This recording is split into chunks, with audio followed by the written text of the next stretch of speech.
धर्म प्रेमी बंधुओं, आप सभी को जय जिनेन्द्र। मेरे इस चैनल में आपका स्वागत है। मेरे इस चैनल में जैन धर्म के ग्रंथ ज्ञानार्णव का स्वाध्याय चल रहा है। आप सभी से अनुरोध है, आप इसे लाइक करें, सब्सक्राइब करें, शेयर करें और जन जन तक यह जैन धर्म के सिद्धांत को पहुंचाएं। जैन धर्म का प्रचार हो, प्रसार हो। इसी भावना के साथ सर्वप्रथम मंगलाचरण करते हैं और ग्रंथ का स्वाध्याय आरंभ करते हैं। ओंकारं बिंदु संयुक्तं नित्यं ध्यायन्ति योगिने कामदं मोक्षदं चैव ओंकाराय नमो नमः। अविरल शब्द गणहुगा प्रक्षालति सकल भूतल मल कलंका मुनि विरूपार्षि तीर्था सरस्वती हरतो नो दुर्तान अज्ञान तिमिर अंधानां ज्ञान अंजन शलाकया चक्षुषी उन्मीलितमेन तस्मै श्री गुरुवे नमः। श्री परम गुरुवे नमः। परम्पराचार्य श्री गुरुवे नमः। सकल काल विध्वंसकं श्रेषां परिवर्धकं धर्म संबंधकं भव्य जीव मन प्रतिबोधकारकम् इदं शास्त्रं श्री ज्ञानार्णव। एतन्मूल ग्रंथकारा कर्तारा श्री सर्वज्ञ देवा तदुत्तर ग्रंथ कर्तारा श्री गणधर देवा प्रतिगणधर देवा तेषां वचनाश्रवणमासाद्य आचार्य श्री सुखचंद स्वामी विरचितम टीकाकार 105 लक्ष्मणी जी महाराज। सर्वे श्रोता सावधानतः श्रवन्तु। मंगलम भगवान वीरो मंगलम गौतम गणि मंगलम कुंद कुंदाद्योति जैन धर्मोस्तु मंगलम। श्लोक संख्या 35। प्रसादयति शांतिषु प्रसादयति तांसु पीडयत्येव भानुमान् निसर्गजनिता मन्ये गुणदोषा शरीराणाम्। कि चंद्रमा के प्राणियों को मुदित कर दिया जाता है। चंद्रमा प्राणियों को मुदित किया करता है और सूर्य उन्हें संतप्त ही किया करता है। इसमें ऐसा समझता हूँ कि प्राणियों के गुण और दोष स्वभाव से उत्पन्न हुआ करते हैं। दुराचारियों के द्वारा आवरणवाद। दुराचारी पुरुष दुष्ट जन निर्दोष जनों में भी दोष लगाया करते हैं। जैसे यद्यपि चंद्रमा सुदारस का स्थान है, उस चंद्रबिंब की शोभा लोग बड़े ही चाव से निरखते हैं। वह संताप को शांत करने वाला है, लेकिन उस चंद्रबिंब को चकवा प्रदूषित किया करता है कि इस चंद्रमा में से हमारी चकवी का विछोह कर दिया। देखिए, कुछ ऐसा प्रसंग है निमित्त नैमित्तिक कि चकवा चकवी दिन में तो साथ रहते हैं और रात्रि होने पर उनका वियोग हो जाता है। न जाने क्या उनकी बुद्धि बन गई है कि हमने तो चकवा चकवी देखा ही नहीं है। पर यह बात बड़ी प्रसिद्ध है, शास्त्रों में अभी दृष्टांत के रूप में दी गई है। न जाने क्या बात हो जाती है कि रात्रि को जल में रहने वाले चकवा चकवी दोनों का गमन विरुद्ध विरुद्ध दिशा को हो जाता है। तो देखो, चंद्रमा की सभी लोग बड़ी प्रशंसा करते हैं, लेकिन चकवा चकवी मन ही मन उस चंद्रमा को दूषण दे रहे हैं। दुष्टों की सृष्टि, शिष्टों के प्रति अनिष्ट बुद्धि। अच्छा, और भी देखिए, कोई साधु जा रहा है, सामने से कोई शिकारी आ रहा है, तो शिकारी साधु को देख करके घृणा करता है। आज तो बड़ा अपशकुन हुआ कि मुझे आज शिकार ना मिलेगा। तो दुष्ट जन निर्दोष पुरुष को भी दूषण लगाते हैं, निर्दोष वाणी को भी दूषण क्रिया कर देते हैं। किसी में कोई भी दोष लगाना हो तो 50 बहाने हैं।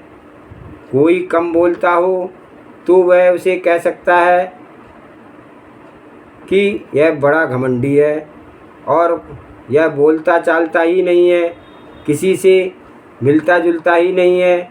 और यदि बहुत ज़्यादा बोलता हो तो यह दोष लगाया जाता है कि वह बकवाद पुरुष है, बोलता ही रहता है, कुछ धीरता नहीं है, गंभीरता नहीं है।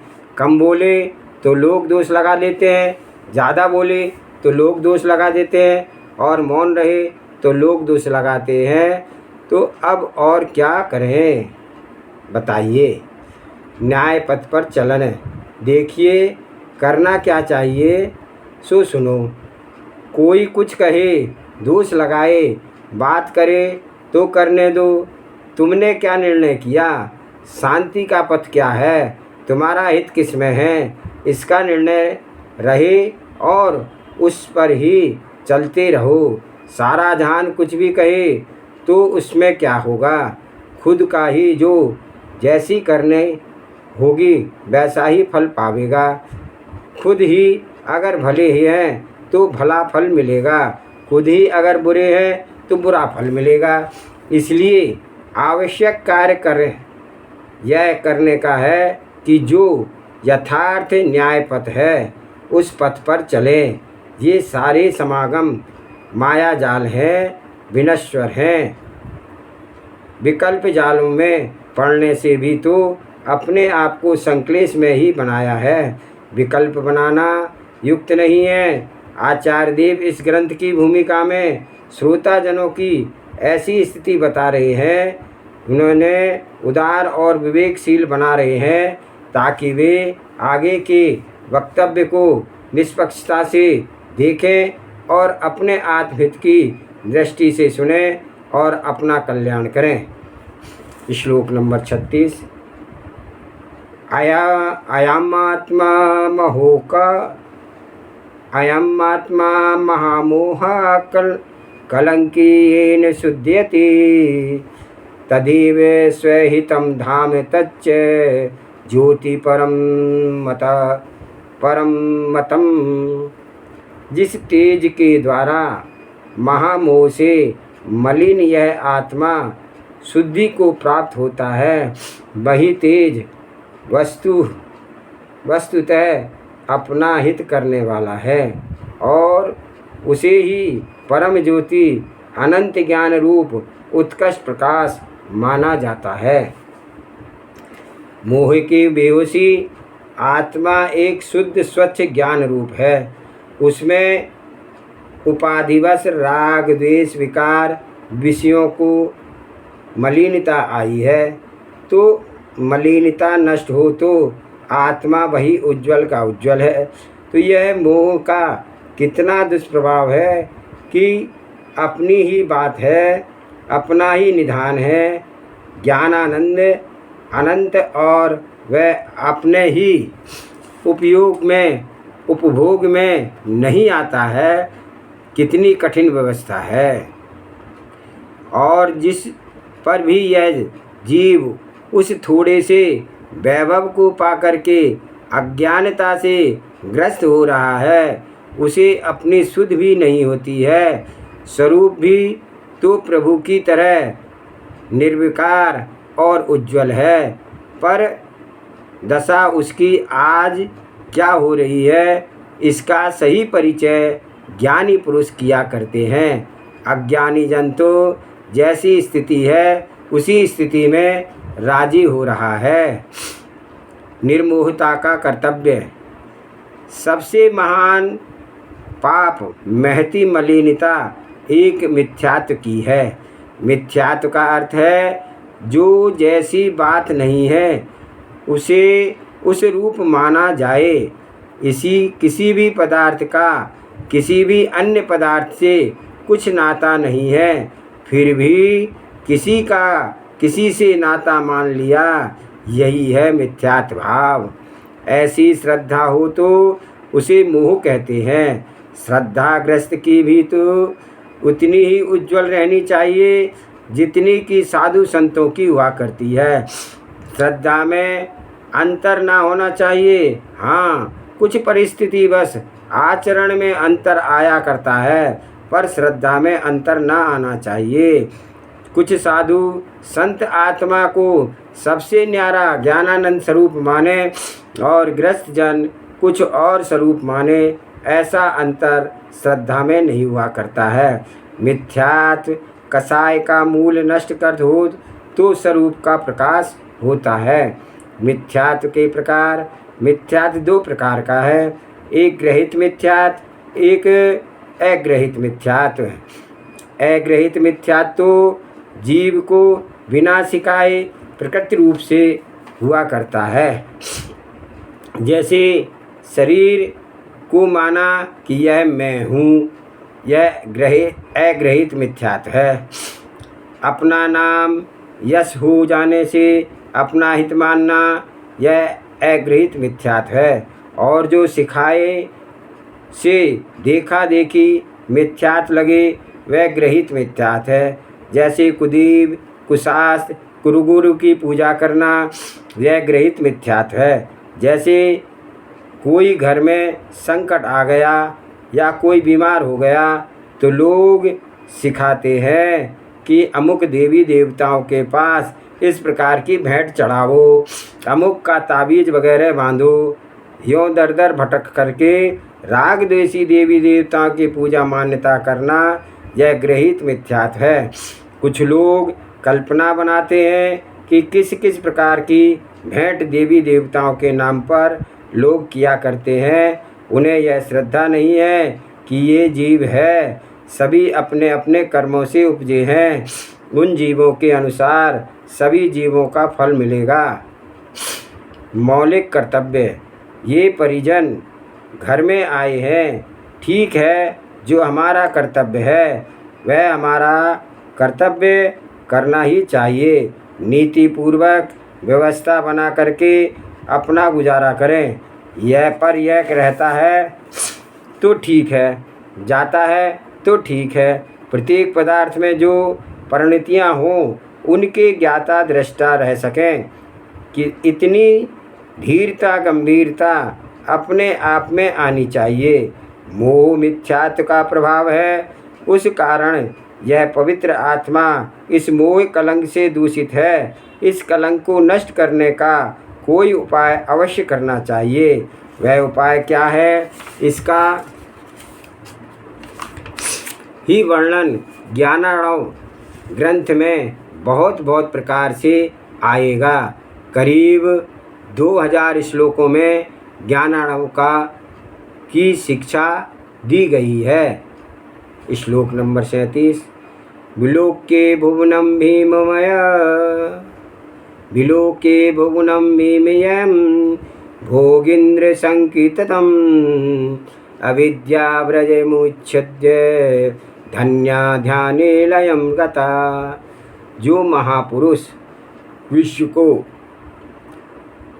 भयानक यम रूप सर्प से भयभीत होकर अविद्या समूह का मिथ्यात्व दर्शन, मिथ्यात्व ज्ञान, मिथ्याचारित का परित्याग करते हुए ध्यान में लीन हुए हैं, वे धन्य हैं, अतिशय प्रशंसा के पात्र हैं। स्व पर विवेक, यह भयानक काल रूपी सर्पों से भरे हुए संसार में जो मिथ्या ज्ञान और मिथ्या आचरण के स्वरूप को छोड़ करके निज स्वरूप का ध्यान में लवलीन हो जाता है, वह महाभाग्य पुरुष है, धन्य है। चीज वही एक है, पर जिसका जैसा उपादान है, रागी रहने का अथवा विरागी रहने का, वह उससे वैसी शिक्षा लेता है। एक कहावत बड़ी प्रसिद्ध है कि कोई एक वेश्या गुजर गई तो उसको जलाने के लिए लोग मरघट ले जा रहे थे, तो एक कामी पुरुष उस मरी वेश्या के मृत शरीर को देख करके सोचता है कि यदि यह कुछ और जीवित रहती तो मैं इससे और मिलता। और एक साधु पुरुष उस वेश्या को मृतक शरीर को देख करके चिंतन करता है कि 84 लाख योनि में भ्रमरते भ्रमरते उसने दुर्लभ मनुष्य भव धारण किया था, किंतु यूँ ही व्यर्थ में खो दिया। वह मन में खेद प्रकट करता है। मरघट में श्याल वगैरह सोचते हैं कि ये मूर्ख लोग इसे बेकार ही जला दिए जा रहे हैं। यदि इसे यूँ ही छोड़ देते तो महीने 2 महीने हमारा भोजन हो जाता। बुद्धि अनुसारणी प्रवृत्ति। भैया और तो क्या, अपने अपने जीवन की बात निरख लो। आप लोग मंदिर जाते हो तो मंदिर में चीज़ें तो वही हैं, आने वाले लोग वही हैं।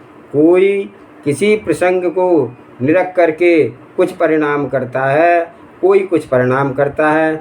चीज़ वही है, पर जैसा उपादान है वह अपनी योग्यता से माफिक अपना विचार बनाया करता है। तब जो ज्ञानी संत पुरुष हैं वे उस जगत को भयानक काल रूपी सर्प से अंकित देखा करते हैं। क्या है यह जगत? ये सब परिणमन सदा रहने के नहीं हैं, शीघ्र ही विघट हो जाएंगे। ज्ञान जागृति में संकट विनाश। एक बुढ़िया थी, उसके एक इकलौता लड़का था और वह गुजर गया। तो आप समझो कि बुढ़ापे में मात्र एक सहारा और वह भी गुजर गया तो कितना कष्ट होता है। वह बुढ़िया बहुत दुखी हुई, वह रोती फिरे। एक साधु महाराज मिले। बुढ़िया ने कहा, महाराज मेरा लड़का जीवित कर दीजिए, तो मैं बड़ी दुखी हूँ। मेरा यह इकलौता लड़का है, कैसा मेरा जीवन कटेगा?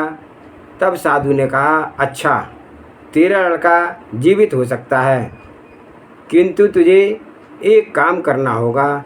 हाँ हाँ महाराज, जो कहोगे सो मैं करूँगी। देख, तू ऐसे 10 घरों में से सरसों के दाने मांग कर लाओ, जो घर ऐसे हों जिन घरों में से कभी कोई मरा ना हो। बुढ़िया बड़ी खुश हुई, सरसों मांगने गई। एक घर में कहा, मुझे 1 पाव सरसों के दाने दे दो, मेरा लड़का मर गया है, यह जीवित हो जाएगा। तो दाने देने वाला कहता है कि मगर इससे लड़का जीवित होता है तो 1 पाव क्या 5 सेर ले जाओ। तो बुढ़िया ने कहा, फिर पूछा कि यह बताओ कि तुम्हारे घर में कभी कोई मरा तो नहीं है? तो उसने गिना दिया कि सभी घर में मरे हुए लोगों को जिनकी सुध थी। तो बुढ़िया बोली, हमें ऐसे दाने नहीं चाहिए। किसी प्रकार 10 घरों को देख डाला, पर कोई ऐसा घर ना मिला जिसमें कोई कभी मरा ना हो। यह हालत देख करके उसका ज्ञान जाग गया। सोचा कि जो जन्मा है वह तो मरेगा ही, नियम से लो सारा उसका दुख मिट गया। साधु के पास प्रसन्नचित होकर के बुढ़िया पहुँची। साधु ने देखकर पूछा, कहो बुढ़िया, तेरा लड़का जीवित हो गया क्या? तो बुढ़िया बोली, हाँ महाराज जीवित हो गया, मेरा लड़का है। मेरा ज्ञान प्रकट हो गया तो मैंने सब कुछ पा लिया। आनंद का विवेकानुमागम। देखिए, लोग नाहक दुखी होते हैं। दुख है कहाँ है और सुख कहाँ है? कुछ बाहरी भोग समागम मिल गए तो कहाँ उनसे सुख और कहाँ उसमें दुख है। यह सुख दुख तो अपने ज्ञान अज्ञान पर निर्भर है। सही ज्ञान हो, सही विवेक हो, जागृत हो तो उसे आनंद ही आनंद है। और जिसमें विरुद्ध ज्ञान है, जिसके अपने कुज्ञान के कारण दुखी ही होना पड़ता है। भेद विज्ञान करना बहुत ज़रूरी है।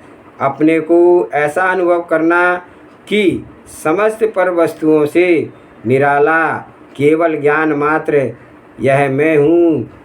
कहाँ सुख है कहाँ दुख है, कल्पना में सुख है और कल्पना में ही दुख है। कल्पना से अन्यत्र कुटुंब कहाँ है। एक पुरुष 1 वर्ष के लड़के को घर में छोड़ करके करीब 1000 मील दूर व्यापार करने चला गया। व्यापार वहाँ अच्छा चल गया तो अब यूँ समझिए कि 14 वर्ष गुजर गए, उसे घर आने का मौका ना मिला। अब माँ कहती है कि अपने बेटे से, बेटा चल जाओ, तुम्हारे पिता अमुक स्थान पर रहते हैं, अमुक पता है, उन्हें जा कर के लिवा कर लाओ। वह लड़का चला अपने पिता को लिवाने के लिए और उधर से वह पिता चला अपने घर के लिए। रास्ते में किसी गांव में एक धर्मशाला पड़ती थी। दोनों ही एक धर्मशाला में पास के कमरे में ठहर गए। रात्रि को उस लड़के के पेट में बड़े ज़ोर से दर्द हुआ, रोने लगा, चिल्लाने लगा। वह पुरुष मैनेजर से कहता है कि इस लड़के को कहीं दूर कर दो, रात्रि के हम जगे हुए हैं, इसके रोने से हमें नींद नहीं आ रही है। मैनेजर ने कहा कि रात्रि के 12 बज गए हैं, इसे कहाँ दूर कर दूँ। पर वह पुरुष बोला कि हमने तुम्हें 10 रुपये इसलिए दिए हैं कि रात्रि में आराम से सो सकें। यदि तुम इसे दूर नहीं करते तो हम तुम्हारी शिकायत कर देंगे। दर्द बढ़ जाने के कारण उस लड़के का हार्ट फेल हो गया, मर गया। यद्यपि उस पुरुष के पास पेट दर्द की दवा थी, पर वह उस लड़के पर दया न आई और उसके सामने ही मर गया। कल्पना का प्रभाव। वह व्यापारी दूसरे दिन अपने घर पहुंचा, स्त्री से पूछा बच्चा कहाँ है, तो स्त्री ने बताया बच्चा तो आपको लिवाने के लिए भेजा है।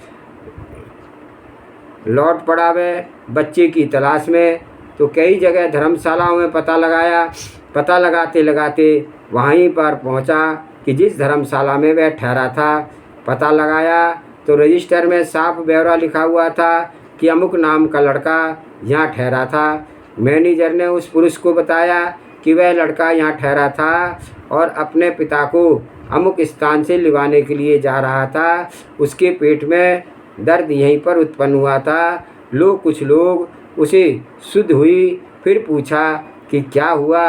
मैनेजर ने बताया उस लड़के का यहीं पेट हार्ट फेल हो गया और इतनी बात सुनकर के वह पुरुष बेहोश हो गया। भला बतलाओ तो सही कि जब लड़का सामने था तब तो एक आंसू ना गिरा और तब लड़का सामने नहीं है, बेहोश होकर के गिर पड़ा। इसका क्या कारण है।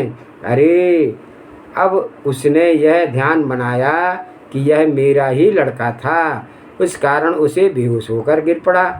तो दुख तो इस कुबुद्धि के कारण मिलता है। ज्ञानी संत पुरुष इस माया में संसार को असार समझ करके अपने आत्म तत्व के ध्यान में लीन हो जाते हैं। वे महाभाग पुरुष धन्य हैं। आज का स्वाध्याय यहीं समाप्त करते हैं। जावानी के ज्ञान से सूझे लोकालोक, सोवानी मस्तक नमु सदा दे तू दो। हे जिनवाणी भारती तोय जपो दिन रैन, जो तेरी शरणा गए सो पावे सुख चैन। देव भजो अरिहंत को गुरु सेवा निर्ग्रंथ, दया धर्म पालो सदा यही मोक्ष का पंथ। 9 बार नमोकार मंत्र।